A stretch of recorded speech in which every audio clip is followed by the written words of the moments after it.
I was already like predetermined that I'm not going to be that person that they call, oh, barista, we want you to come and join us for this person that has been arrested in the police station. Can you please come? No, it's Well, the first episode is finally here, and welcome to Conversations with Adi. Those in the studio with me, now I'm very excited because this is like a dream come true for me. I have in the studio with me a friend and a boss. You might want to dispute with that, but he's actually my boss here. And the reason why I decided to bring him first is because his story is very fascinating to me. I mean, his story inspires me, and I know for sure that it's going to inspire you too. So I have in the studio with me Mr. Atunde. yeah. Ahmed. Good morning, Atunde. Thank you for honoring my invitation. It's so nice to be here with you. It's so nice to be here. I know I'm not, I don't have anything to offer. I don't have anything to give you. I mean, it's really an honor to okay, but it's really so nice. It's so nice to be here. It's so nice to be here, and being the first episode, it's really an honor to be here with you. Thank you. So, well, I don't know what I should start with because we actually have a lot to discuss today, and I think I will just start with your background. I mean, you studied law at the University of Ilorin, right? Yeah. So was considering that you had to move from law to what you're doing now. I don't want to say what you're doing now, so keep that for later. So why law? Why you compelled to study law? Was it something you loved?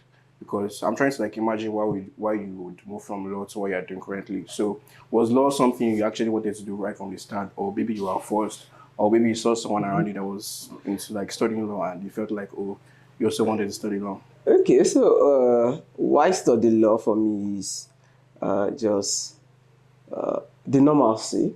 I am from Ilorin, and even though the city of Ilorin, there are a lot of lawyers, judges, right. Magistrates, everywhere and every house. So, and when you get to do, when you're a student, we used to have in secondary school, the best of our students are supposed to be lawyers. So, right. Even though mine wasn't that straightforward, while I was going to take my first JAMB, because I feel I'm a good student, I can pass JAMB, so I decided to study law. Yeah. Okay. So it was basically because I want to fit into the normalcy of where I come from. I also want to be able to join the line of legal luminaries from my city. So I chose law. I think it's one of the easiest things to just want to do when you are from where I come from, especially because I gained a lot from my father's gene. I don't know mathematics, so the best I could choose is to want to be a lawyer. Wow. So when you were in school, were you still really passionate about the mindset you had before you wrote JAMB? Because you did not. I mean, this 2 years after graduation, right? Is it 2 or 3 years? 3 years. And these guys refused to go to law school. So considering the mindset you had before you entered, got admission to the University of Ilorin to study law, was the mindset with you throughout your stay in the university, or at what point did you realize that, I don't think I'm going to make something out of law when I graduate? Okay, so I think realizing that I'm not going to practice law came early. Okay. And honestly, it is an issue of exposure coming from a kind of a ghetto kind of place. So you just want to study law, yeah, because you're a good art student. Right. Then when I get into the university, I got to realize that there are more things that people do with law. There are people doing management, consultancy, and development. Yeah. So I got to know development too early. So as at the end of my year 300 level in the university, I already have it in mind that I'm not going to practice law. I'm not going to do the lawyer's work. But what will I do? I'm not sure of what I would do. But I was already like predetermined that I'm not going to be that person that they call, oh, barista, we want you to come and join us for this person that has been arrested in the police station. Can Charge you and please bail come? lawyer. No, it's not just that. I also just not want to be a person that is just going to be a full adherence of books, cases. There are a lot of books to read with law, and I'm not sure I'm that much of a reader to want to put myself there. Another thing is my meaning of what justice mean, what constitutes justice change. So for everybody that wants to study law, it means I want to be able to help people to attain justice. Then Right. I let me say I came in contact with what social justice means. I chose to go somewhere different. Yeah, backstory. I think it was when you were in Trinidad, but that's when we met. I remember there was a United Nations model WhatsApp group Yeah, Model chat. United Nations. Then I think we realized they were in the same school. Then we linked up. I think that time you still had passion for photography. Yeah, I was still Then we telling were like sharing a few no, ideas. the story about photography is for another day, please. So I think that was when I knew that this guy, I don't think law is something he's going to like want to pursue. Ooh. So, so now let's talk about you transitioning from law to public health and research, policy research. I mean, I've been trying to like see how law and public health and policy research how they like relate, but I can't seem to like pinpoint both of them together. So like I want you to share like why did you have to transition from law to public health and research policy? And the reason why I'm asking these questions is because I mean nowadays you have people that don't like um, practice what they studied in school. I mean, people are not like doing they are not working in fields with. I mean, how should I even put it? They are doing something totally different from what they studied in school. Yeah. And for young people now, we see a lot of people are confused. They don't know how to transition. They don't know if they should. I mean, some people are not sure. So, for someone like you that has successfully transitioned from law, I mean, law is one of the top three prestigious courses in Nigeria. When we're talking about like medicine, engineering, law is going to come next. So, I mean, how did you transition you from like law to public health? And because I know that your story might help someone out there that is trying to like figure out how to transition. Yeah. So, For me, I think I know for a fact because I already practiced and I have tested it and it worked for me and it might work for another person. It is that while you are in the university, polytechnic or college, be certain of what you want to do, or at least know what you want to do. Maybe not certain, because I wasn't certain I'm going to do public health. I was certain I'm going to do development as at the end of my university, but public health, not yet. So how I transition is learning and relearning. So I was doing a lot of things. They weren't a lot to me, but looking back now, I realized that I actually did a lot. You talked about photography. Yeah. While I was doing photography then, I was doing photography because I wanted to do development. I was hoping that, okay, I have basic knowledge of communications. I can become a storyteller like you. I can get to use my photography skills to get into development organizations. Yeah. Then volunteering too. I took a lot of volunteering role thanks to my friends Adebayo Abraman and Abidemi Sotu. So they kind of pushed me into volunteering. Then we started volunteering for every organization that comes about. We did Vote Your Future. We do it. What again? I Vote Niger. They were my whole eye opener into the volunteering thingy. So I was just volunteering, learning. So volunteering and learning is just, I think for me it is just the same thing. While you volunteering, be sure of what you want to learn then. Okay, Because- I'm volunteering with this organization as their content creator. it's not that you're an expert. When they call you a volunteer, they already know that you're not an expert. You're learning. Get somebody within the organization that know how to do it more than you do. Get them to check what you're doing. Let them check what you do. Okay, this is good, this is not good. Another thing I kind of do while volunteering is that once there is nobody to teach me in your organization anymore, I'm not volunteering with you anymore. So once I get to that point where I realize that I know everything you people are doing here, Right. and yeah, I want to make impact. But if my impact is just going to be the output, I'm not going to be taking anything in as past developing my skill, developing my personality. I'm just going to go to somewhere else to go and volunteer because there is somewhere else I can always learn. Another thing I did was mentorship. I got mentored. Okay. I got mentored, and this is very important. Mentorship, you get to learn from people without them having to be in front of a blackboard.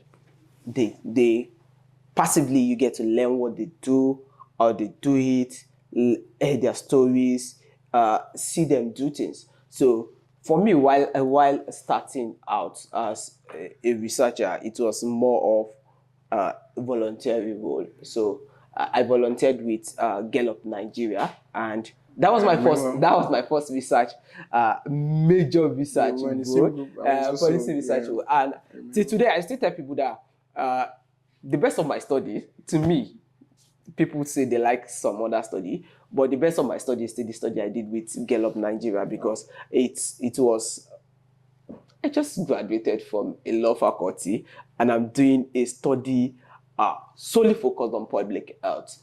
And it's it is about learning. So with Gallup, it's not that there is somebody within the organization teaching me, but it is that I have people outside of the organization that get to guide me, and that is where mentorship comes in. Oh, I'm Mr. Toyib, I'm doing this. I want to see. Can you check this? Oh, this is good. This is not good. That is mentorship. Sometimes, and if one of my boss used to say that mentorship comes at a currency you must be ready to pay for. So people will not tell you that, oh, I want to mentor you, come and pay money. No, but you are going to have to pay with your time. Sometimes you are going to have to pay with those skills that you have developed before they get to mentor you. Because another thing I have come to realize is that young persons want to get mentors, but you are coming empty-handed. You don't know how to do anything. You cannot use Canva. You cannot use Doc. You cannot use WPS. Start with the basic. After basic, when you get to meet with a mentor, you're going to learn a lot from the mentor. You're going to gain a lot from the mentor. Some of us are lucky. I have a mentor that's actually not just my mentor, but also, what do you call it? My founder. People, sponsor. my sponsor, yeah. So, but the sponsorship will not also come or will not come for free. It's not a charity, I believe. It is that I am bringing value to them and they are able to sponsor my development because they know that, oh, this boy is going to be able to like do more if he learn more. All right, so wow, that was really insightful. And yes, I I also know that you have an initiative that you run because I'm also part. Yeah. What's even my role again? I think I'm the project. Am I the project leader or programs? I think I'm the program. Oh my god, I can't remember. Yeah, but I know you have an initiative that is focused on sexual health and sexual and reproductive health. So can you give us insight to why like you decided to like start the initiative? Okay, so for me, starting things out has always been about identifying a problem and wanting to solve them. So I started COADAV, Coalition of Advocates Against Violence, when I and my friend Abidemi sought to realize that why is it taking COADAV a lot of time to domesticate the Violence Against Persons Prohibition Act? Okay, we realized that, okay, there is no synergy between advocates and activists within the city. Then we kind of like become like a bridge, bringing older people and younger persons together into a room to say, okay, this is how we can do it. At the point we started bringing legislators into the same room as activists and advocates. Wow. So for SRHR Corner, it was, and I don't know if it is normal that I do this. I tend to mention name of persons involved in my life, so and involved in things that I do. I remember I was talking to Teniola Alima. You probably know her. We're talking about things going on in life generally after COVID and post NSAS protest. And kind of like, there are a lot of teenage pregnancy. What's happening? True. And it's like, oh, there's this, and we kind of, and I don't just make decisions, and that's why being a researcher is one of the things I love the most about myself. So I tend to want to research in a way. Then we put cost to people we know across cities. Have you noticed this pattern? Is it the same thing? Then we consider, oh, cool, there is a pattern. It is that, oh, there is young girls that do not really know about sexual health and all of that. So we tend to say, okay, let's create sexual and reproductive health corner, a space where young persons are able to learn about their sexuality, not just girls, but also men and boys. So that is the inspiration behind that, and it is just aimed at ensuring that we have safe spaces that is enhanced by policy and evidence-based decision making, and that is why at SRHR Corner our work is focused more on developing knowledge resources that can help young persons and policymakers to better enhance sexual and reproductive health landscape in Nigeria. Wow, that's really awesome. And also, in the past 2 years, you've traveled to 3 different countries, fully sponsored. This guy has been to Ghana. Was in Uganda about 2 weeks ago, right? Fully sponsored as a researcher. I mean, for a global organization in the world. Of course, global is the word. And he also was in Switzerland last year too. So Switzerland and Ghana, that was last year. Then Uganda 2 weeks ago, that was this year. I mean, it's just amazing seeing that not law has made you become a global figure, right? But it was something that you just decided to just do outside of law. So like, I want you to like give insight to how you were able to like harness these things. I mean, you paid to study law, right? But you did not pay to study research, policy, and stuff like that. So how are you able to harness, I mean, everything you have been doing outside of law to make you a more relevant person in the global landscape? I mean, three fully funded, Okay, so experiences to 3 different countries. I mean, me, I think it's, for me, I believe it's about preparation, being prepared, and again, having the right network. So, for instance, my global shippers experience was that, oh, I'm going to start. I need a community in Yola when I move to the north, and I just feel like, oh, there is no community. I reached out to ISEC. Oh, we're not open to create ISEC in the north yet, especially northeast, and I just feel like, okay, I can champion the development of a hub of global shapers in the city. And I did that. And honestly, I did that with the support of people that are around me. So I remember Kudus reviewing my documents. I remember Kehinde Akisola reviewing them and guiding me on how to better do my incubation processes and all. Olashopo Abidin also assisted me with making the preparation ahead of doing the incubation and all of that. So I believe people matters.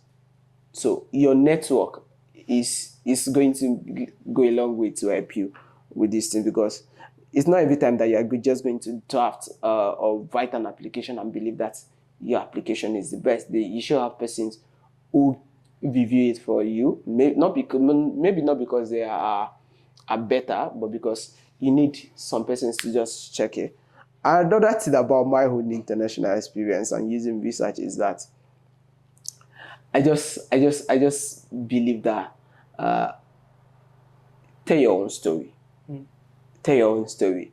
And working in public health from law, there should be lawyers in the field of health because there is health law and there is also public health. So something I've learned after leaving law school and all of after leaving faculty of law, not law school, faculty of law, is that there's a difference between medicine and health.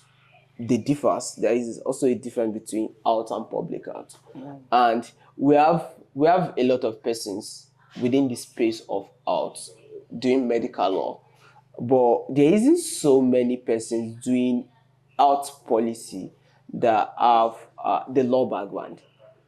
So it's just a handful number of persons, and a lot of time I tend to tell people that there is a need for people who understand policy development, policy making, and analysis in the space of public health.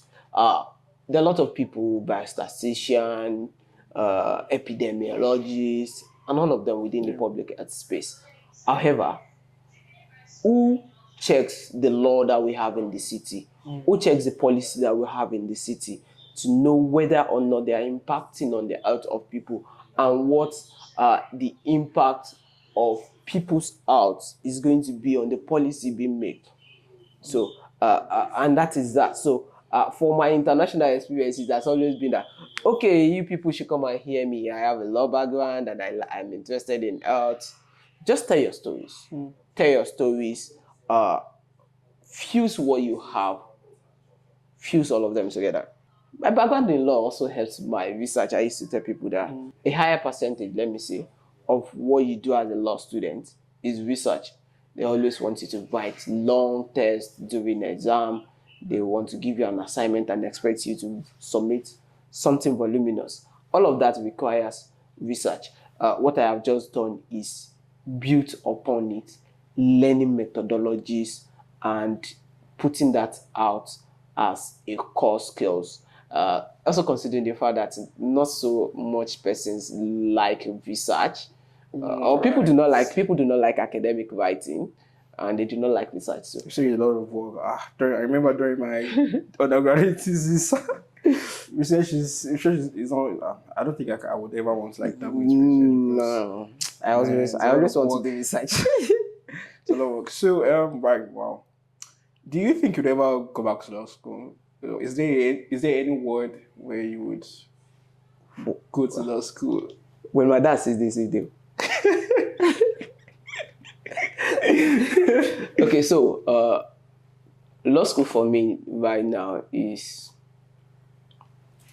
there's every possibility that I might never be to law school, and let me say, unfiltered, I'm scared of law school. It is too much. They want people to read every day and night, and I have work to do, please. I have policies to analyze. I have health research to do.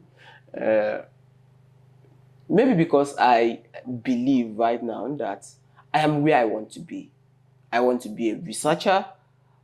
I want to do health research, and I'm already doing that. People get lost. Mine is not that I got lost into law. It is that I had to learn that as the basic and foundation for my work right now. Oh, that's great. So I was going through your LinkedIn profile. That was about, I think, 3 days ago, and I saw that you already started your masters in public health. That's not supposed to. That's not supposed to be That is out. Like I'm not telling people that I'm doing that out is in that my is master's. crazy. Like, how are you able to convince them? I mean, you have no background of sciences, right? Not at all. Like, you don't study biology, chemistry, and now you're doing. Wait, Okay. wait. I need to I'm trying to is I mean from law, from having a degree in law, and a regular degree in law, then to starting your masters in public health. How are you able to convince is it the deans we'll call them or the jury? I don't know what we'll call them. How are you able to convince them that yes, I'm actually the right fit to study public health? Because we know how the education system in Nigeria is. They're always, oh no, your background was law. There's no how we can give you the opportunity to want to start masters in public health. Okay, so there is a funny story to this background. So I had to convince them, and how did I get to convince them? Is I was prepared. I already have 3 to 5 publications. So I told the man, I'm going to show you my publications. I'm going to bring them. I'm going to print them. So I printed all my documents, like lawyers will say. I did a front load. I printed everything and I took it to the man. Then he saw it and all that. Okay, but how are you a law student? Right. How are you a law graduate? How did you have all of these studies on abortion policy, a law, a publication on the how COVID-19 affects women and how the vaccination policy was implemented and how that the gender pattern of that. I'm just like, sir, I found my passion. My passion is in public health. I have a law background, and I'm just merging them. Right. And I think for anyone who wants to transition, it's about being ready. Okay, I want to go and do ergonomy next year, and I'm already studying something different. What I do is I start working with people who are doing ergonomy, learning what they are doing, have certification in it. For me, I'm not a friend of certification. If you check my LinkedIn, you will not see certification. I'm not a certification person, but I believe so much in learning the skills, in the process of working. So I am a fan of learning on the job. Learn to do it. Have proof. You have to have a proof that okay, it's not that I just did this thing. I have a proof. If your own proof will be certification, have the certification. If your proof will be letter of recommendation from persons you work for, have that. If it is going to be I have studies, I have publications. It doesn't always have to be research. People are getting a recognitions using their medium posts. People write, there are a lot of, if you go on medium, there are a lot of interesting posts, interesting and exciting, and let me say even educative posts on medium. If medium subtract or either of them is where you are going to be able to document that I know this thing. Right. No. And I so much believe that at a point Nigeria will also Nigeria educational system is going to get to that point where people get to like do what they want in their postgraduate. It's not that because I studied this in my undergraduate, I am boxed to an area. Yeah. Wow. I mean, so far it has been. I mean, I've learned a lot. I don't know about you, but I mean, I've learned a lot. So, because I'm also trying to I studied agric and I'm trying to do something entirely different from agric. So, I mean, I've learned, I mean, a lot of valuable insight. So, to round this episode up, do you have a specific word, sentence, phrase you have for anyone that is open to transition? I said that before. Be prepared. Be prepared. Be prepared and have the dedication to, because if you're not ready to transition, you're not going to transition. That's the truth. When you're ready, trigger your plans. Have a clear plan. I think for me, mine was even slower compared to a number of persons that I know, because my plan wasn't as clear when I was in the university. But people who have a clear plan, as at when they were in the university, they were able to do it seamlessly and even very fast. So have a clear plan, trigger your plan, and pray about it. I don't know. I do a lot with prayer. So I pray. And so just be prepared and be prayerful. All right. So, like you said, if you're hoping to transition to something entirely different from what you did in school, it might even be your current job. Maybe you're trying to transition from your current job to an an entirely different job. So, like I said, be ready. And that will be all for this episode. Thank you so much, Atunde, for honoring my invitation. It's so nice to be here I'm with so you. pleased, and I hope that we are going to have this conversation about an entirely different discourse because I know Yeah. there's a lot to talk about. I mean, we have development space that we can also talk about Yeah. a lot of things. So I'm hoping that very soon we're going to have this conversation again. No So problem. thank you for watching. Don't forget to comment, like, share, and whatever I have to say that I can't remember to say. So thank you. See you next time.